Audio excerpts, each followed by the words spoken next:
Hello दोस्तों, स्वागत है आपका हमारे यूट्यूब चैनल याहू बाबा पे।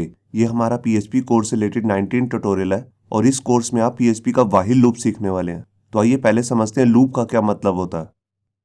यहाँ देखिए, हमारे पास मान लीजिए कुछ ऐसी प्रोग्राम की रिक्वायरमेंट है कि हमें एक ही स्टेटमेंट बार बार प्रिंट करानी है। ये देखिए, यहाँ पर ये स्टेटमेंट मैंने 5 बार प्रिंट कराई है। हो सकता है मेरे को 5 बार नहीं, मेरे को 20 बार या 50 बार प्रिंट करानी हो। और मान लीजिए बाद में मुझे उस स्टेटमेंट में कुछ चेंज करना पड़ जाए, तो उसके लिए मेरे को 50 जगह जाके दोबारा से चेंजेस भी करने पड़ेंगे। तो ये काम जो होता है ये बहुत ज़्यादा हैक्टिक हो जाता है। तो इसके लिए हम यहाँ पर पीएचपी में यूज़ करते हैं लूप्स। लूप्स जो है सभी प्रोग्रामिंग लैंग्वेजेस में होते हैं। यहाँ पर देखिए लूप का एक एग्जांपल। देखिए मैंने लूप लिखा और यहाँ पर लिख दिया 5 टाइम्स। तो ये काम कितना आसान हो गया। अब ये लूप बार बार चलेगा और ये स्टेटमेंट को प्रिंट कर देगा। अब मुझे अगर चेंज करना है एक बार, मैं यहाँ पे एक बार चेंज करूंगा और मान लीजिए ये लूप मैंने 50 बार चला रखा है, तो जहां जहां पर भी ये स्टेटमेंट प्रिंट होगी वहां हर जगह चेंज हो जाएगा। जो मैंने ये एग्जांपल लिया है लूप का, बेसिकली हम इस लूप को ऐसे नहीं लिखते हैं। इसको लिखने का प्रॉपर एक तरीका होता है। आइए पहले उसको समझते हैं। लूप जो होता है बेसिकली 3 पार्ट्स में डिवाइडेड होता है। जो उसका सबसे पहला स्टेप होता है वो होता है इनिशियलाइजेशन। इनिशियलाइजेशन मतलब लूप को स्टार्ट करना।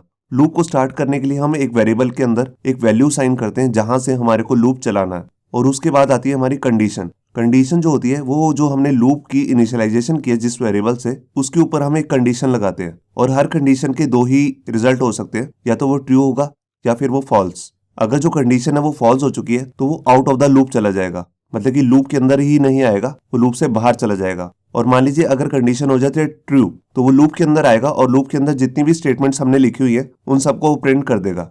और इसके बाद जो हमारा लास्ट स्टेप होता है लूप का, वो होता है इंक्रीमेंट या डिक्रीमेंट। इंक्रीमेंट मतलब लूप को आगे चलाना। तो देखिए वो लूप दोबारा से कंडीशन की साइड पे आएगा और फिर से कंडीशन चेक होगी। अगर कंडीशन ट्रू हो जाती है वो फिर से लूप के अंदर आ जाएगा और उसके बाद फिर से स्टेटमेंट को प्रिंट करेगा, फिर से इंक्रीमेंट करेगा और फिर से कंडीशन चेक होगी। और ऐसे ये लूप तब तक चलता रहता है जब तक हमारी ये कंडीशन जो है वो फॉल्स नहीं हो जाती। और यहाँ पे जो हमने 2 स्टेटमेंट दिए, इंक्रीमेंट और डिक्रीमेंट, इसके बारे में मैं आपको थोड़ा सा बताता हूँ। देखिए इंक्रीमेंट का क्या मतलब होता है। मान लीजिए आपने इनिशियलाइज करते समय जो एक वेरिएबल को एक वैल्यू दी है, वो दी है मान लीजिए 1, और उसको आपको ऊपर वाली वैल्यू पे लेके जाना है मान लीजिए 10 पे, तो आप इंक्रीमेंट करेंगे 1 से 2, 2 से 3, 3 से 4। और अगर आपने इनिशियलाइज करते समय ऊपर बड़ी वैल्यू दी है, उसको आपको छोटी वैल्यू पे लेके जाना है, मतलब कि लूप जो है उल्टा चलाना है। इनिशियलाइज करते समय आपने दे दिया 10, अब उसको 1 वाली साइड पे लेके जाना है, तो आप करेंगे डिक्रीमेंट, मतलब कि 10 से 9, 9 से 8, 8 से 7। तो ये मतलब होते हैं इंक्रीमेंट और डिक्रीमेंट का। तो आइए अब देखते हैं पीएचपी के अंदर हमारे पास कितने तरीके के लूप्स होते हैं। यहाँ देखिए, यहाँ पर हमारे पास पीएचपी के अंदर बेसिकली 4 टाइप्स के लूप होते हैं। सबसे पहला है व्हाइल लूप, फिर do while loop, for loop और फॉर ईच लूप। इस वीडियो में हम कवर करने वाले हैं व्हाइल लूप। आइए एक छोटा सा एग्जांपल देखते हैं व्हाइल लूप का। यहाँ देखिए हमने एक वेरिएबल लिया और इसमें एक वैल्यू डाल दी 1। अब हम एक लूप चलाते हैं जिसको हमने 10 टाइम चलाना है बेसिकली, और उसके अंदर एक स्टेटमेंट प्रिंट करनी है। तो यहाँ पर देखिए मैंने एक कंडीशन बनाई, व्हाइल वेरिएबल ए की जो वैल्यू है अगर छोटी है या बराबर है 10 के, तो वो लूप के अंदर आ जाए और लूप के अंदर आकर इस स्टेटमेंट को प्रिंट कर दे। और उसके बाद हमारे को इसको इंक्रीमेंट करना पड़ेगा क्योंकि हमने 1 से स्टार्ट किया है और इसको ऊपर वाली वैल्यू पे लेके जाना है। तो हम यहाँ पर करेंगे a is equal to a plus 1, मतलब कि a वेरिएबल की जो वैल्यू है उसको एक एक का इंक्रीमेंट करते जाएंगे, 1 के बाद 2, 2 के बाद 3, 3 के बाद 4। तो शुरुआत में a की वैल्यू हो जाएगी 1 प्लस 1 2। तो दोबारा से हमारी कंडीशन चेक होएगी, क्या 2 की जो वैल्यू है वो छोटी है 10 से। देखिए जो कंडीशन है वो ट्रू हो चुकी है। उसके बाद दोबारा अंदर आएगा, दोबारा से ये स्टेटमेंट प्रिंट कर देगा। फिर से a की वैल्यू हो जाएगी 2 प्लस 1 3, और 3 की वैल्यू को हम दोबारा से चेक करेंगे 10 से। इस तरह हम तब तक करते रहेंगे जब तक ये कंडीशन फॉल्स नहीं हो जाती। और ये फॉल्स कब होगी, जब यहाँ पर वैल्यू आ जाएगी 10 की। देखिए यहाँ पर वैल्यू आ गई 10। 10 देखिए छोटा नहीं है 10 से मगर बराबर है। ये लास्ट बार अंदर आएगा और इको कर देगा ये स्टेटमेंट। उसके बाद a की जो वैल्यू वो हो जाएगी 11। और जब हम दोबारा से कंडीशन चेक करेंगे तो ये कंडीशन फॉल्स हो जाएगी क्योंकि यहाँ पर a की वैल्यू जो हो चुकी है वो हो चुकी है 11। 11 ना ही छोटा है 10 से, ना ही उसके बराबर है। तो बेसिकली जो ये लूप है हमारा, इसमें आपको तीनों स्टेप दिख रहे होंगे। जो हमारा ये पहला स्टेप है इसको हम कहते हैं इनिशियलाइजेशन। दूसरा जो स्टेप है हमारा वो है कंडीशन। कंडीशन मतलब वाहिल। वाहिल को हम इंग्लिश का वर्ड होता है, आपको मालूम होगा, जिसका मतलब होता है जब तक ये कंडीशन जो है ये ट्रू नहीं हो जाती तब तक अंदर ना जाए। और इसके बाद जो हमारा लास्ट स्टेप होता है वो होता है इंक्रीमेंट। तो देखिए यहाँ पर हमारा इंक्रीमेंट हो रहा है और ये कंडीशन चेक हो रही है और यहाँ पे इनिशियलाइजेशन हो रहा है। तो आइए अब देखते हैं प्रैक्टिकली कि हम व्हाइल लूप को और किन तरीकों से यूज कर सकते हैं। यहाँ पर देखिए HTML के एडिटर में मैंने अपनी एक फाइल ओपन कर ली है whileloop.php।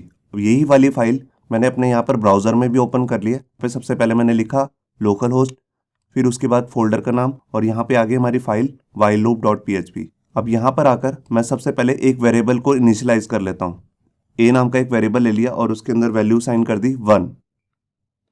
अब यहाँ पर मैं अपना वाहिल लूप चलाता हूँ, जिसको मेरे को 5 बार चलाना है। तो उसके लिए देखिए मैंने वाहिल लूप लिखा और यहाँ पर वेरिएबल ए ले लिया और उसकी मैंने यहाँ पर एक कंडीशन बना ली, <<5। मतलब कि जब तक ए की वैल्यू जो है वो छोटी है किससे, 5 से, तब तक ये लूप के अंदर आता रहे। तो देखिए मैंने ये कंडीशन बना ली। अब यहाँ पर आकर मैं अपनी एक स्टेटमेंट प्रिंट करा देता हूँ। तो देखिए उसके लिए मैंने लिखा इको और यहाँ पर एक स्ट्रिंग वैल्यू डाल देता हूँ। जैसे मैंने डाल दिया हेलो याहू बाबा। ये देखिए अब इसके बाद इस लूप को मेरे को इंक्रीमेंट करना है। तो उसके लिए देखिए मैं यहाँ पर लिखूंगा $a जो हमारा वेरिएबल ए की पुरानी वैल्यू है उसमें इंक्रीमेंट कर दिया 1 का। ये देखिए अब मैंने फाइल को यहाँ पे सेव किया और ये देखिए हमारी जो स्टेटमेंट है वो 5 बार प्रिंट हो चुकी है। अब मैं इसके अंदर ब्रेक टैग भी लगा देता हूँ ताकि ये नेक्स्ट लाइन में आ जाए। ये देखिए आप देख रहे हैं मैं इस लूप को जितनी बार मर्जी चाहूँ उतनी बार चला सकता हूँ। देखिए मैं यहाँ पर लिख देता हूँ 20। मैंने फाइल को सेव किया और ये देखिए हमारा जो लूप है वो 20 बार चल चुका है। यहाँ पर मैं आपको एक चीज़ और भी बताना चाहता हूँ। जो हमने ये तीसरा स्टेप लिया है इंक्रीमेंट के लिए, यहाँ पर हम इंक्रीमेंट ऑपरेटर भी यूज़ कर सकते हैं, जो कि मैंने आपको पिछली वीडियोस में बताया था। मैं ऊपर आई बटन पर उसका एक लिंक दे दूंगा, अगर आपने वो वीडियो नहीं देखी है तो आप जाके देख सकते हैं। तो मैं यहाँ पर ले लेता हूँ A++। इसका मतलब होता है 1 का इंक्रीमेंट होता जाए ए के अंदर ही। मैंने फाइल को दोबारा से सेव किया और ये देखिए हमारा लूप जो है बिल्कुल सही चल रहा है। अब मैं क्या चाहता हूँ, मैं चाहता हूँ कि जो ये हमारी स्टेटमेंट प्रिंट हो रही है इसके साथ एक काउंटिंग भी प्रिंट होती जाए 1 2 3 4।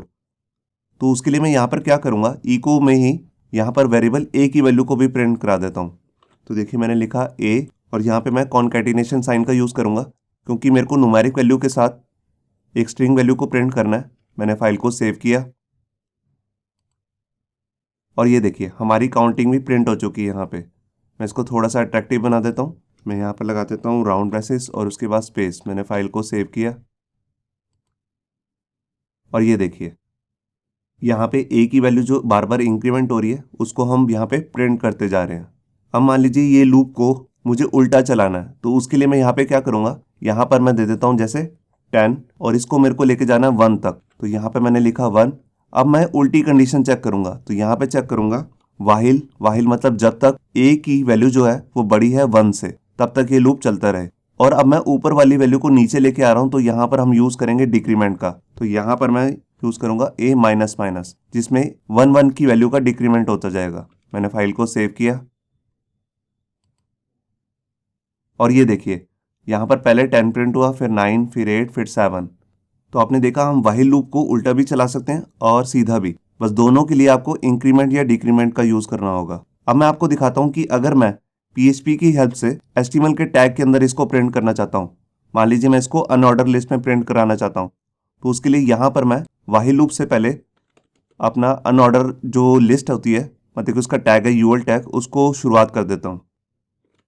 ये देखिए यहाँ पर मैंने अनऑर्डर लिस्ट की स्टार्टिंग कर दी और लूप के बाद यहाँ पर इसका एंड भी कर देता हूँ। यहाँ पर मैंने लगा दिया स्लैश, मतलब कि क्लोजिंग टैग। अब इसके बाद लूप के अंदर आकर यहाँ पर मैं अपना टैग प्रिंट करूँगा, जो हमारा टैग होगा LI टैग, मतलब कि लिस्ट आइटम टैग।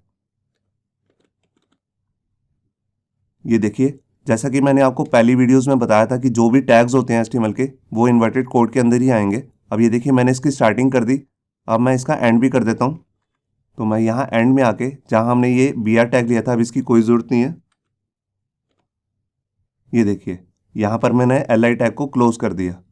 अब मैंने फाइल को सेव किया और यहाँ पर आया मैं और ये देखिए ये हमारा अनऑर्डर लिस्ट यहाँ पे सारी प्रिंट हो चुकी है। जो भी हमें यहाँ पे दिख रहा है वो सब LI टैग के अंदर आ रहा है। तो इस तरह हम किसी भी टैग के अंदर इस लूप को चला सकते हैं। यहाँ पर मैं आपको एक चीज़ और भी बताना चाहता हूँ कि जैसे हमने यहाँ पर एक एक का डिक्रीमेंट किया या एक एक का इंक्रीमेंट किया था पहले, तो आप यहाँ पर ज़रूरी नहीं एक का ही इंक्रीमेंट करेंगे, आप 2 का 3 का इंक्रीमेंट भी कर सकते हैं। मान लीजिए यहाँ पर मैं दोबारा से 1 वैल्यू कर देता हूँ और यहाँ पर 10 सेट कर देता हूँ और इसको कंडीशन को थोड़ा सा चेंज कर देता हूँ। अब जब तक हमारी ये कंडीशन जो वेरिएबल ए की वैल्यू है जब तक वो छोटी रहती है 10 से अंदर लूप के अंदर आता रहेगा। और यहाँ पर मैं A is equal to A plus 2 कर देता हूँ, मतलब कि 2 2 का इंक्रीमेंट। अब फाइल को सेव किया मैंने और ये देखिए यहाँ पर 1 के बाद आया 3, 3 के बाद 5, 5 के बाद 7 और 7 के बाद 9। आप देख रहे हैं 2 2 का इंक्रीमेंट हो रहा है। अगर मैं यहाँ पे 3 का इंक्रीमेंट कर देता हूँ और यहाँ पर थोड़ी सी वैल्यू को बढ़ा देता हूँ 50 तक, मैंने फाइल को सेव किया। अब यहाँ देखिए 3 3 का इंक्रीमेंट हो रहा है। 1 के बाद आया 4, 4 के बाद 7, 7 के बाद 10। तो इस तरह हम अपने लूप को जितनी बार मर्जी चाहे उतनी बार इंक्रीमेंट कर सकते हैं। इससे नेक्स्ट वीडियो में हम करने वाले हैं डू व्हाइल लूप, तो उस वीडियो को देखना मत भूलिए। होप सो आपको ये हमारा वीडियो ट्यूटोरियल अच्छा लगा होगा। अगर अच्छा लगा है तो वीडियो को प्लीज़ लाइक करना मत भूलिए। अगर आप ऐसे ही रेगुलर अपडेट्स चाहते हैं तो हमारे चैनल याहू बाबा को सब्सक्राइब करना मत भूलिए। Thank you.